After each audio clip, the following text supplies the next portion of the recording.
All right, everybody, what's going on? And welcome to today's edition of SWAC Talk, the show we cover the SWAC inside and out. I'm your tour guide around the SWAC Seawells, coming at you, man. And we gonna recap Week 8 action, man. Been a long day. Yesterday, homecoming at Southern. Um, crazy day, crazy weekend. So I'm pretty tired. So we're gonna go ahead and knock this thing on out, man. So I can give me some rest for the rest of the day and the rest of the week.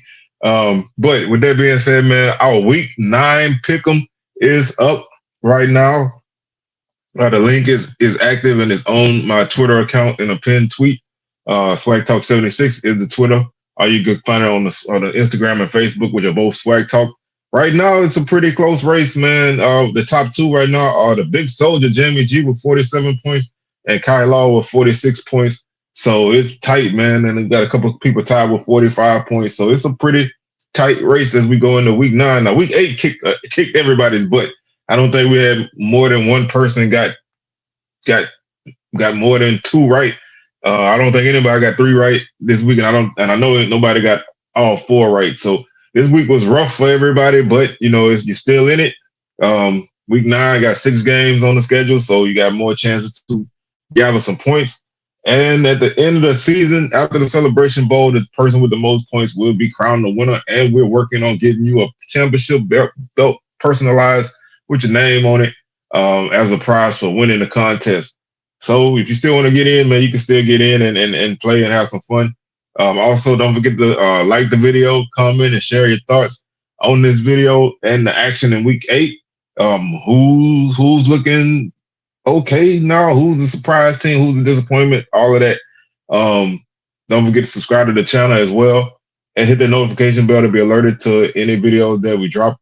Like I said, on Saturdays, sometimes we do post-game shows live, so hit that notification bell and you'll get that information when it drops. So let's go ahead and jump into this. We're going to go ahead and knock these on out.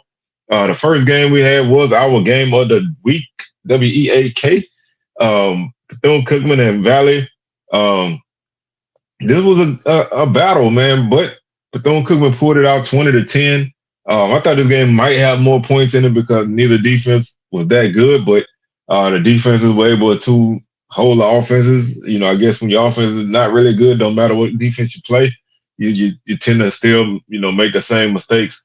But Bethune-Cookman picks up their first win of the season and their first conference win of the season. So they snap a 6-game losing streak. Valley streak extends to 7 and extends to 3 in conference play. Valley actually jumped out ahead in this game. They got a Marco Jovicic 45-yard field goal with 4:31 left in the first quarter to take a 3-0 lead. Luke Sprague would get the Wildcats on the board with a 1-yard run that came with 3:37 left in the second quarter. And that capped a short drive, 6 plays, 20 yards, took 2:02 off the clock. And then with a minute and 1 second left in the first half, Lorenzo Jenkins caught a 34-yard pass from Sprague. Extra point good. That capped a 5-play, 54-yard drive. And the Wildcats led 14-3 going into the half. Bethune-Cookman would get 2 second-half field goals, 1 in the third, with 11:39 left from Cade Hector. That was from 26 yards out, 17-3. Valley would get on the board with 4:13 left in the third when Tijerian Williams would run a 3-yard touchdown run. Extra point was good. That capped a 13-play, 75-yard drive. And it took 7:26 off the clock, so that was a nice long drive for Valley. Made it score 20-10. And then with 3:42 left in the fourth quarter, Bethune-Cookman got a 22-yard field goal to make the score 20-10, and that capped off a 16-play drive that took 88 yards and 8:50 off the clock. So a really game-sealing drive to go up by 10. Valley was unable to do anything with the ball in the last 3 minutes, and Bethune-Cookman picks up the win. Wildcats 17 first downs, Delta Devils 16. Big game on the ground for Bethune-Cookman. They ran for 225 on the night, 48 carries, 4.7 yards per carry, and 1 touchdown. Valley 136 on the ground, 35 carries, 3.9 yards per carry, and 1 touchdown as well. Bethune-Cookman 92 yards through the air, 7-15, 1 touchdown, 1 interception. 175 through the air for Valley, 15-31, no touchdowns, 1 interception. 317 total yardage for the Wildcats. 63 plays. They averaged 5 yards per play. They did fumble once and lost it. They had 9 penalties for 63 yards. Valley 311 total offense. 66 plays. 4.7 yards per play. They fumbled twice and lost one. Both teams finished with 2 turnovers, so that was pretty even. Valley 6 penalties for 40 yards. 36 and a half yard per punt average for Bethune-Cookman. Valley 38 and a half. Bethune-Cookman finished 4 of 14 on third down, 3 of 3 on fourth down, 2 of 7 in the reds. 3 of 3 on third down, 3 of 3 on fourth down, and 3 for 3 in the red zone. They also finished with 2 sacks. Valley 4 of 16 on third down, 1 for 4 on fourth down, 1 or 2 in the red zone, and they had 1 sack. Individually, Bethune-Cookman was led by Luke Sprague. He went 3 of 8 passing for 73 yards and 1 touchdown. No interceptions, 1 sack. Cam Ransom, 4 of 17 for 19 yards, no touchdown, 1 interception, no sacks. Williams, 15 of 31 for Valley, 175 yards, no touchdowns, 1 interception, and 2 sacks. Dennis Palmer led the Wildcats with 27 carries for 126 yards. No touchdowns, average 4.7 yards per carry with a longer 23. Ransom did finish with 6 carries for 47 yards. He had a longer 27. The Fabian Fant made a nice appearance for Valley. 3 carries, 93 yards, no touchdowns, averaged 31 yards per carry. So he had a bunch of big runs there for the Delta Devils. Jenkins had 2 catches for 66 yards and a touchdown for Bethune-Cookman. Malik Huggins, 3 for 22. Nathan Rembert had 7 catches for Valley for 111 yards. Jackson Davis, 7 for 54. So that's back-to-back solid games for Davis as he made his return from missing in action early in the season. Kevin Washington led Bethune-Cookman with 10 tackles. He also led the team with 1.5 tackles for loss. Sacks went to Debula and Brown. Interception was by Thornhill. Valley was led in tackles by Eric Campbell with 12. And he also had 2.5 tackles for loss to lead the defense, and he had 1 sack, so big game for him. And interception went to Keith. So, these are 2 teams who really, needed a win in the worst way. Bethune-Cookman was able to do a little bit more than Valley. Valley still having some problems, making some things happen. Bethune-Cookman was able to do just enough to get the win. Valley, they head to Pine Bluff on Saturday to take on the Golden Lions, and Bethune-Cookman hosts Jackson State at home on Saturday. So two games for both teams to try to get some momentum, but it's going to be interesting to see if Bethune-Cookman can, even if they don't stack any more wins, it'll be interesting to see if they can kind of make some things positively happen. Because they needed to, like they say, see the ball go in the basket, so to speak. And they did that now, so we'll see if they can at least start to put some things together. But there are still, some questions for this team. And it takes us to our next game of the day. And this was a game that was pretty tight for the bulk of the game. And that was Grambling getting a big win at homecoming over Pine Bluff, 31-21. Pine Bluff not quite ready for prime time yet, coming off of that Prairie View victory. Seemed like maybe coming into the game, the attention was more on Pine Bluff.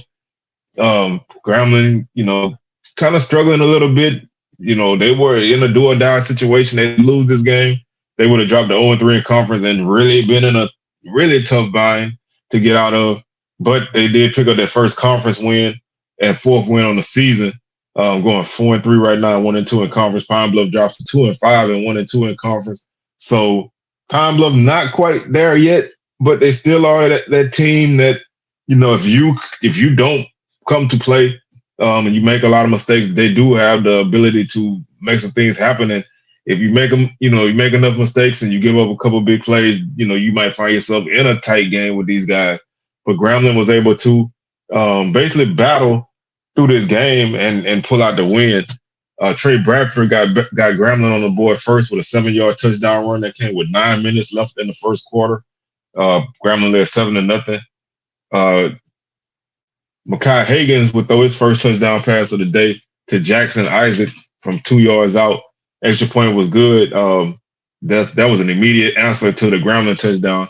They went 11 plays, 75 yards, and took 4:26 off the clock to tie the game up at 7.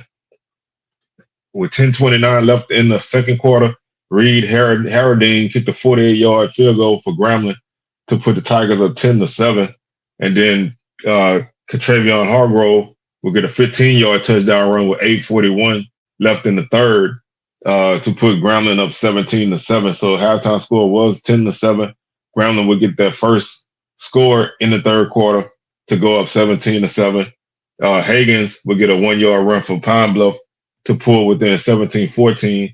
That was another drive that answered a Grambling score that covered 9 yards and 79 plays, 75 yards, took 5:02 off the clock. So 2 really solid drives for Pine Bluff. Grambling had a couple short drives and a long drive coming out of the half to score. Grambling would get on the board again, extend the lead back out to 10 when Marquise Harris would catch a 71-yard pass with Miles Crawley. Extra point was good, 24-14. That score came with 2:05 left in the third. Then with 14:05 left in the game, Kristen Gamage caught a 12-yard pass from Higgins. Extra point was good. That was another drive that answered a Grambling score. A 9-play, 75-yard drive, 3 minutes off the clock, 24-21. And then with 141 left in the game, Dedrick Talbert had a 9-yard run for Grambling. Extra point was good. That came on a 1-play drive after Pine Bluff had the ball late in the game. And was I think they turned it over on downs. Let me double. Yeah, Pine Bluff basically had they got the ball and they didn't really do anything with it. They got the ball at their own 1 with 3:18 left in the game. They got it down to their own 9-yard line, so they really, couldn't really do anything. At 3rd and 9 at their 14, they had a false start, dropped in the third, like I said, 3rd and 9 at the 14. 4th and 9, they decided to go for it, with the game being the way it was. They went for it on 4th and 14 at their own 9-yard line with 1:53 left in the game. Threw incomplete, and Grambling got the ball at the Pine Bluff 9-yard line. 1 play later, Talbot runs it in from 9 yards, and then Pine Bluff gets the ball back down 10 with 1:41.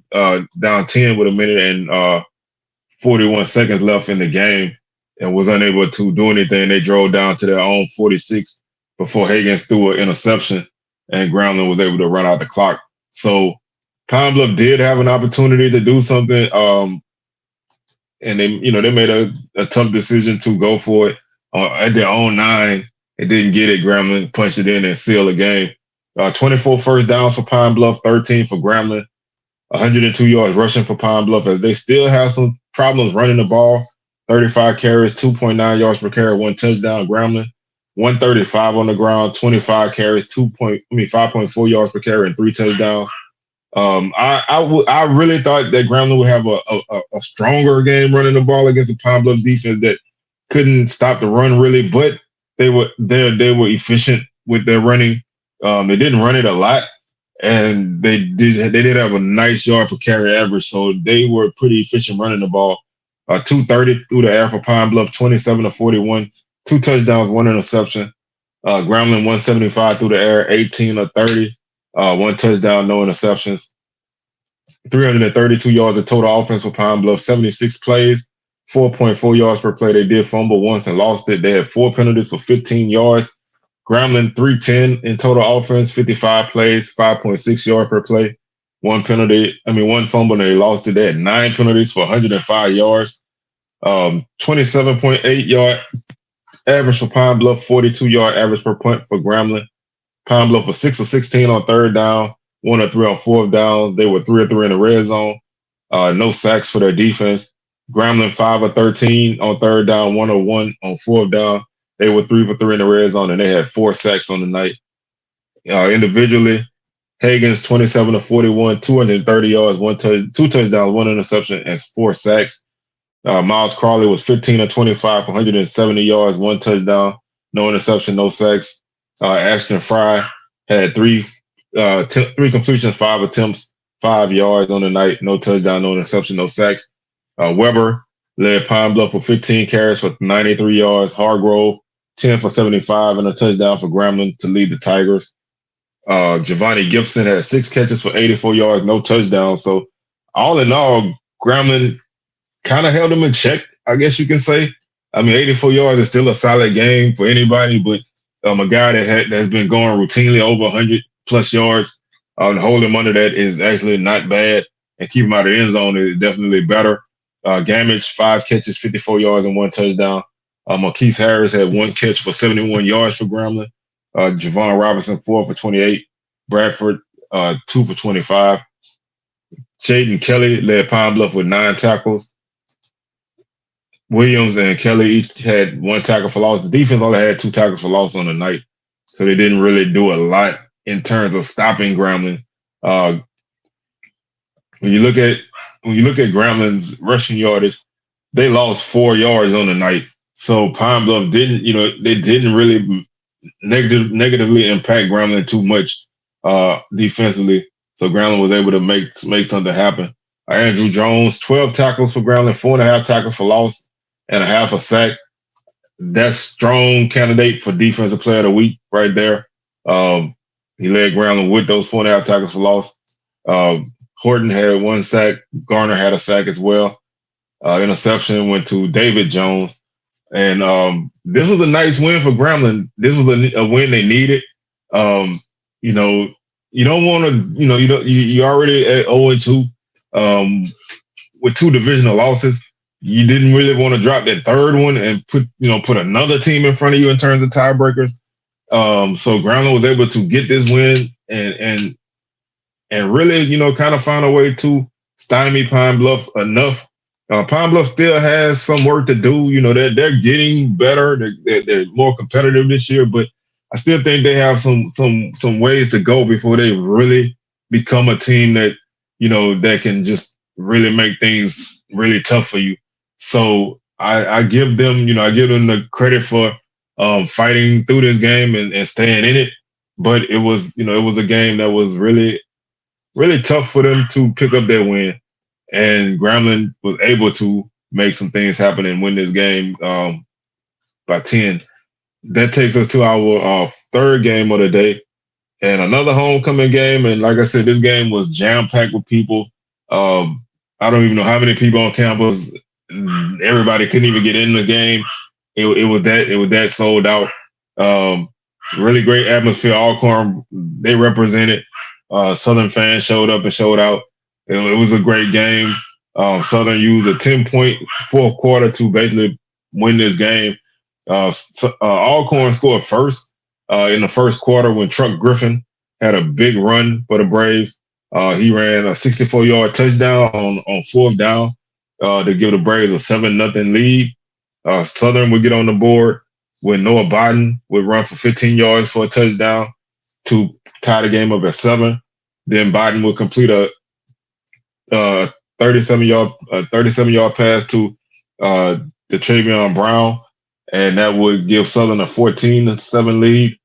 And then Xavier Vaughn would get a 8-yard touchdown run for Alcorn right before the half to tie the game up at 14. After a scoreless third quarter, Southern would get back on the board with 6:50 left in the game when Josh Griffin would kick a 39-yard field goal. Southern led 17-14 at that point. After an Alcorn fumble, Kendrick Grimes would score on a 51-yard run for Southern with 2:42 left in the game. And Southern would go at 24-14.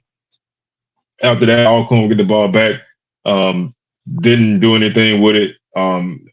And turn the ball over on down. Southern will run the clock out and get a big victory for them. A much needed win for Southern. They needed this game. And I've been one of Southern's biggest critics all season. So I'm gonna give credit where it's due. I've been saying all year, Southern hasn't really played complementary football. The defense make plays, but the offense wouldn't make plays. The offense wouldn't put the defense in good positions, and vice versa sometimes. And this was a game that Southern played complementary football. This was probably Southern's best game of the season that they played. There were some lulls in there, but every team has those. But I thought Southern got, they didn't score on their first two drives, but they drove the ball well on those first two drives. And they never really had the bad mistake that usually happens to them. No interceptions in this game thrown for Southern. So that was a good thing. But Southern was able to run the ball in this game, and that was a huge factor in this game. Alcorn finished with 16 first down, Southern 19. Alcorn finished with 214 yards on the ground, which is still a good game for them, especially against a Southern run defense that's pretty solid. Alcorn is the leading rushing team in the SWAC, but Southern had 295 yards on the ground. Big game running for Southern. That offensive line has really made some strides every week. They've made some changes on the O-line. A couple of freshmen are starting, and they're opening up some solid holes for the backs. And Southern was able to make some things happen on the ground. Alcorn averaged 5.9 yards per carry. Southern 5.9 yards per carry. Alcorn only 76 yards through the air. They were 10 of 21 with no touchdowns and one interception. Southern 13 of 22, one touchdown, no interceptions, 141 yards through the air. Total offense, Alcorn 290 yards on 57 plays, 5.09 yards per play. Southern 72 plays, 436 yards.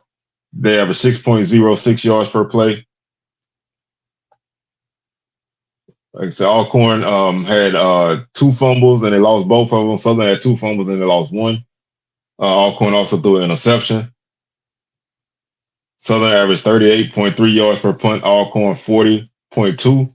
Southern was 9 of 18 on third down. Great game for them on third down. 3 of 11 on third down for Alcorn. Southern 1 of 3 on fourth down. Alcorn 1 for 2 on fourth down.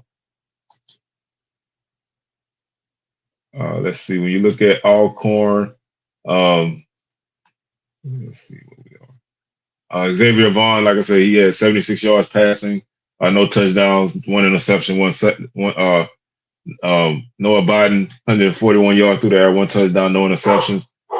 Griffin led Alcorn with 5 catches on the night.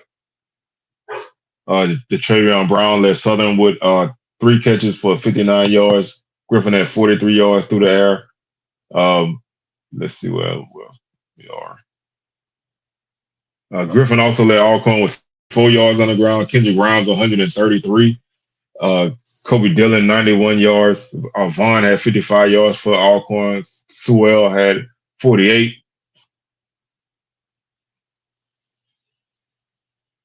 Vince Page had 1.5 sacks for Southern. Kelby Givens had a sack. Page led Southern with 12 tackles. Stamarion Edwards led Alcorn with 14. And like I said, this was just a really solid game for both teams. It was kind of a knockdown, drag out type of game. But I thought both teams didn't really make a ton of huge mistakes. I think Alcorn had the bigger mistake, which was that late fumble when they were down by only 3 and driving for a potential game time field goal, all game winning touchdown, and they fumble. But I thought both defenses stood up at times, but I think the difference in this game was Southern being able to run the ball. And I felt like whichever team ran the ball better in this game would win it, because I didn't think either team really had been consistent in the passing game. Southern puts up good numbers in the passing game, but the consistency isn't always there.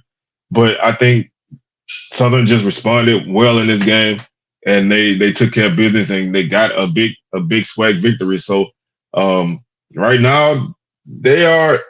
I don't want to say they're in the driver's seat yet. There's still a lot of football left. They do have only 2 divisional games left, so that kind of helps in terms of like tiebreakers and whatnot. But I still think there's a lot of football left to be played, and in this situation, I don't think Southern's in the driver's seat yet, but they're approaching the driver's side door. So, if you're looking at it from that angle, they still are in good shape. But Alcorn's not out of the race either, so you can't let your guard down um, at all because this is far from over. I think the West is gonna whether it involves either team or not. I still think the West is gonna be heavily decided by the Bayou Classic, whether it's Southern or Grambling needing that game to go or somebody else needs that game to go. I think that game is gonna decide the West. So there's still a lot of football left to be played. And that takes us to our final game of the day, which was the game of the week. And for a long stretch, this was a really tight game, a really back and forth game. Was able to listen to a huge stretch of this game sitting in traffic on the way to the Southern game. So definitely was highly entertained by this game. And that's Jackson State picking up a big win over FAMU with a 15-point fourth quarter to win this game, 35-21. Jackson State would score first. They would score first on a 4-yard touchdown run, capping an 8-play, 67-yard drive. It took 3:33 off the clock, 7-0. Ace Cobb would catch a 70-yard pass from Daniel Richardson to give the Rattlers their first score. That was a 6-play, 74-yard drive that took 2:17 off the clock, came with 2:53 left in the first. Irv Mulligan, big 54-yard run for Jackson State to put them back up 14-7. Jamari Gassett will get a 34-yard touchdown pass from Richardson, and that will make the score 14-all. Basil will kick a 36-yard field goal for Jackson State to put the Tigers up 17-14. That came with 12:19 left in the second.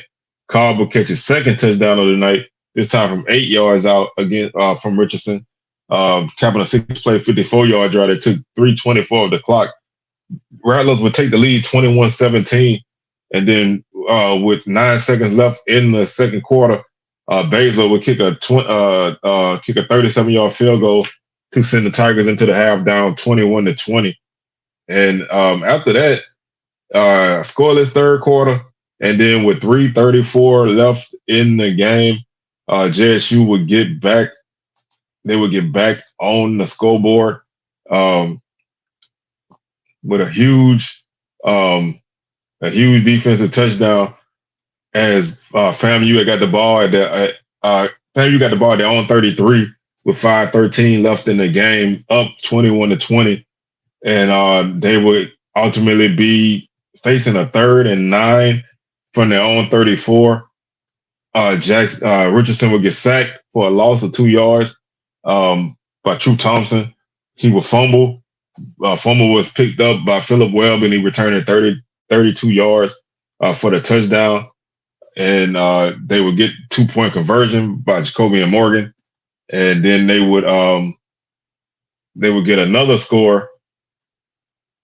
They would get another score late in the half, and basically put the game away there. So a big strong finish for Jackson State. And like I said, they would get a 2-yard touchdown run with 1:16 left in the game to go up 35-21 and get the win there. When you look at the stats, FAMU 14 first downs, Jackson State 24. FAMU still is struggling to run the football, only 63 yards on the night. Still don't have a rushing touchdown on the season, and that's concerning. You're not getting anything really from your offense on the ground. You're so heavy with the pass game, and you're just not really having the ability to take care of business on the ground. 26 carries, 2.4 yards per carry. Jackson State, 245 yards on the ground, 43 carries. I said if JSU get over 150 yards, they would win this game, and they improved to, I think, 4-1 or something like that when they run for more than 150 yards. So 245 on the ground in this game, 43 carries, 5.7 yards per carry, 3 touchdowns. FAMU 248 through the air, 19-28, 3 touchdowns, 1 interception, 155 yards passing for Jackson State, 15-25, no touchdowns, 1 interception, 311 total offense for FAMU, 54 plays, 5.8 yards per play. They fumbled 3 times and lost 2. So they had 3 turnovers in this game. Jackson State also turned the ball over a ton. Um, they had 3 fumbles and lost all 3. They finished with 4 turnovers. 400 yards of offense for Jackson State, 68 plays, 5.9 yards per play, 7 penalties for 75 yards for both teams. This was this was a kind of sloppy game when you look at it. 7 total turnovers in this game, 14 penalties, 150 yards. Sometimes in a game with stakes high like that, teams can be sloppy. Jackson State punted once for 26 yards. FAMU punted 5 times for 36.6 yard average. FAMU was 5 of 13 on third down. They didn't attempt a fourth down. They were 1 for 1 in the red zone, and they had 2 sacks. Jackson State 3 of 11 on third down, 2 of 2 on fourth down, 4 of 4 in the red zone, and they had 3 sacks. Richardson was 19 of 28 passing, 248 yards, 3 touchdowns, 1 interception, and 3 sacks. Morgan 15 of 25, 155 yards rushing, no touchdown, 1 interception, and 2 sacks. Franklin led FAMU with 15 carries for 63 yards. Mulligan led Jackson State with 18 carries for 139 yards and a touchdown. Cobb led FAMU with 3 catches for 92 yards and 2 touchdowns. Gassett 4 for 64 and a touchdown. Henderson led Jackson State with 3 catches for 71 yards. Nayron Jenkins led the Rattlers with 10 tackles for loss. Sanders and Gardner each had 1.5 tackles for loss apiece. Sacks went to Smith and Westmoreland. Interception was by Kendall Bowler. Jackson State was led by Jeremiah Williams with 9 tackles. Nobles had 1.5 tackle for loss along with Williams. He also had 1.5 tackle for loss. Thompson, two tackle for loss. And Pulliam, 2.5 tackle for loss. Nobles, 1.5 sack. Thompson, 1 sack. Pulliam, a half a sack. Interception went to Wiggins. So, like I said, this was a tight game, even with FAMU's struggles running the ball and stopping the run. This was a 1-point game that the Rattlers led late into the fourth quarter. Like I said, about the halfway point of the fourth quarter, FAMU was still up 21-20 before JSU would score 2 late scores. So this game, it looks a whole lot worse than what it was. Both teams kind of did what they do best. In fact, that was Jackson State running the ball and FAMU passing the ball. JSU defense made enough plays to get the win, and when you get a defensive touchdown, that directly leads to a huge portion of your defensive effort. So JSU picks up a huge win, and they take control of the East. And unlike the West, this race is not over, but I don't think there's much left in the JSU. Only got a couple hurdles left that they still have to clear, but they are in a whole lot better position than the teams at the top of the West because there's so much uncertainty over there. Looking at the schedule for this upcoming week, Grambling is at Texas Southern. That game will be on the SWAC Digital Network. Jackson State is at Bethune-Cookman. That's a 1 p.m. Central Time kickoff. HBCU Go. Valley is at Pine Bluff. That's a 2 p.m. kickoff on the UAPB Sports Network. Texas A&M Commerce is at Prairie View.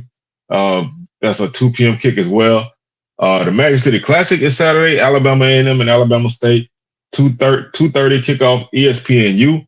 And then the nightcap is FAMU hosting Southern in a big game for both teams. 6 p.m. Eastern time, 5 p.m. Central. ESPN Plus broadcast. So it's a pretty Alcorn, the only team off this week. So it's a pretty full slate of SWAC action. So you got a lot of games going on. You got 11 out of the 12 teams in action, 5 conference games, 1 non-conference game next week. Week 9 is jam-packed. Taking a quick look at the standings before we get up out of here. Jackson State leads the East at 3-0. They're 5-2 overall. They've won 3 games in a row. Bama State is 2-1 in conference, 3-3 overall. They've won 1. FAMU is 1-1 in conference, 3-3 overall. They've lost 1. A&M, Alabama A&M is 1-1 in conference, 3-3 overall. They've won 1. Bethune-Cookman is 1-2 in conference, 1-6 overall, and they won 1. Valley 0-3 in conference, 0-7 overall. They've lost 7 in a row. Southern leads the West right now at 3-0. They're 4-3 overall. They've won 2 games in a row. That's their first winning streak of the season. Alcorn 3-1, 3-3 overall. They've lost 1. Grambling 1-2 in conference, 4-3 overall. They've won 1. Texas Southern 1-2, 2-4 overall. They've lost 1. Pine Bluff 1-2 in conference, 2-5 overall. They've lost 1. And Prairie View is 1-3 in conference, 2-5 overall. They've lost 2. So that's pretty much where we stand at the end of week 8. We'll be back on Wednesday to preview week 9. SWAC Smoke live on Thursday, 6 p.m. Central, 7 p.m. Eastern. And then Sunday, we will be back to recap the week 9 action. Don't forget the week 9 pick'em contest. The link is active. It will be in the description. So make sure y'all check that out and partake and have fun. And with that being said, man, I'm your tour guide around the SWAC, C. Wells, signing out, and I will catch y'all on the rebound. Peace.